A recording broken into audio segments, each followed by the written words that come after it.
اللہ سے راز و نیاز کی باتیں، جو باتیں بندہ کسی سے نہیں کر سکتا وہ اپنے رب سے ڈائریکٹ کرتا ہے، اپنے دل کے سارے دکھڑے اپنے رب کی دہلیز پہ رکھتا ہے اور اپنی ساری ضرورتیں مالک کی چوکھٹ پہ رکھ دیتا ہے، اور اس سے مانگتے ہوئے بندے کو شرم نہیں آتی، حیا نہیں آتا، بلکہ اس سے مانگتے ہوئے فخر محسوس ہو رہا ہوتا ہے کہ میں اپنے رب سے مانگ رہا ہوں۔ کسی اور سے مانگیں تو جھجک لگتی ہے، لیکن مالک سے مانگیں تو اپنائیت کا احساس ہوتا ہے کہ میں اس سے مانگ رہا ہوں، اس لیے کہ وہ ہمارا رب لگتا ہے، ہمارا اس سے ربط کتنا گہرا ہے۔ مسجد نبوی کا ایک کونا تھا اور ایک بندہ وہاں بیٹھ کے دعا مانگ رہا تھا۔ اس کے دعا کے لفظوں پہ غور کیجیے، اے اللہ میں تجھ سے اس لیے مانگتا ہوں کہ تو میرا اللہ ہے، تیرے علاوہ میرا ہے بھی تو کوئی نہیں۔ تو یہ وہ دعا مانگ رہا تھا اور مسجد نبوی کے کونے میں بیٹھا تھا۔ حضور نے دیکھا تو ایک صحابی سے کہا، وہ جو دعا مانگ رہا ہے اس کو جا کے بتا دو تمہاری دعا قبول ہو گئی ہے۔ وہ مانگ اس ڈھب سے رہا ہے۔ تو یہ دعا اپنے رب سے نیاز ہے، دعا خود عبادت ہے۔ جب تمہاری ضرورتوں کا کفیل وہ ہے تو پھر اس سے نہیں مانگیں گے تو کس سے مانگیں گے؟ اور جب اس سے بندہ مانگتا ہے تو پھر وہ مانگنے والے کی لاج بھی رکھتا ہے۔ ان ربکم حیی کریم یستحیی من عبدہ اذا رفع یدیہ ان یردہما صفرا۔ تمہارا رب حیا کرنے والا کریم ہے، جب بندے اس کے سامنے ہاتھ پھیلا کے دعا مانگتے ہیں اللہ فرماتا ہے مجھے شرم آتی ہے ان کے اٹھے ہوئے ہاتھ خالی کیسے موڑوں۔ جب انہوں نے مجھ سے مانگا ہے تو میں نے بھی نہ دیا تو کون دے گا؟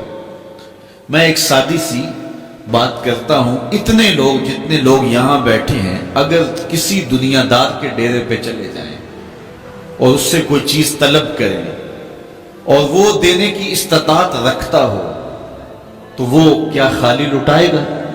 وہ کہے گا اتنے لوگ آگے ہو تو ڈیرہ داری کی شان کے خلاف ہے کہ میں ان کو خالی لٹاؤں۔ تو جب یہ دنیا دار خالی نہیں لٹاتا تو رب کیسے خالی لٹائے گا؟ جب بندے اس کی دہلیز پہ چل کے آ جائیں تو وہ بندوں کی ضرورتوں کا کفیل ہے اور ان کے ہر درد کو جانتا ہے اور ان کی ضرورتوں کو پورا کرتا ہے۔ علماء نے کہا دعا ہر صورت قبول ہوتی ہے، یا تو یہ ہے کہ فوراً قبول ہو جاتی ہے، جو مانگا فوراً مل گیا، اور کبھی ایسا ہوتا ہے کہ فوراً نہیں ملتا، حکمت ہوتی ہے اور فوری دینا مناسب نہیں ہوتا تو اس کو فوری نہیں دیا جاتا، لیکن دعا بعد میں کچھ عرصے کے بعد اس کی ڈیمانڈ پوری کر دی جاتی ہے۔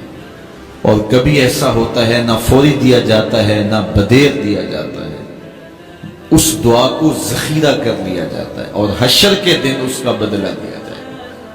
اور روایت میں آتا ہے حشر کے دن جب ان دعاؤں کا بدلہ دیا جائے گا جن کا بدلہ دنیا میں نہیں ملا تھا تو لوگ آرزو کریں گے کاش کہ دنیا میں کوئی دعا قبول ہی نہ ہوئی ہوتی، سارے صلے آخرت میں ملتے۔ اللہ اکبر۔ کبھی ایسا ہوتا ہے جو مانگا جاتا ہے وہ نہیں دیا جاتا، اس کے بدلے میں کچھ اور چیز دے دی جاتی ہے جو اس کی ضرورت ہوتی ہے اور جو اس کے لیے مناسب ہوتی ہے۔ وہ کچھ اور مانگ رہا ہوتا ہے لیکن اللہ اپنی حکمت کے تحت اسے کچھ اور عطا کر دیتا ہے۔ بہر صورت دعا قبول ہوتی ہے اور بندوں کے اٹھے ہوئے ہاتھ اللہ پسند کرتا ہے۔ آج یہ بھی بحث چلتی ہے نہیں مانگنا چاہیے، فلاں وقت میں نہیں مانگنا چاہیے، تو وہ کہتا ہے مجھ سے مانگو جب بھی مانگو، میرا دست کرم تمہیں دینے پہ آمادہ ہے۔ اور اگر کوئی نہیں مانگتا تو فرمایا کل ما یابو بکم ربی لولا دعاؤکم، اے محبوب فرما دو اگر یہ نہیں مانگیں گے تو اللہ بھی پرواہ نہیں کرے گا۔ مانگنا تمہاری ضرورت ہے، اگر تم مانگتے رہو گے تمہاری جھولیاں بھرتا رہے، اور اگر تمہیں اسے نہیں پکارو گے تو وہ بھی تمہاری پرواہ نہیں کرے گا۔ تو اس کے حضور دعائیں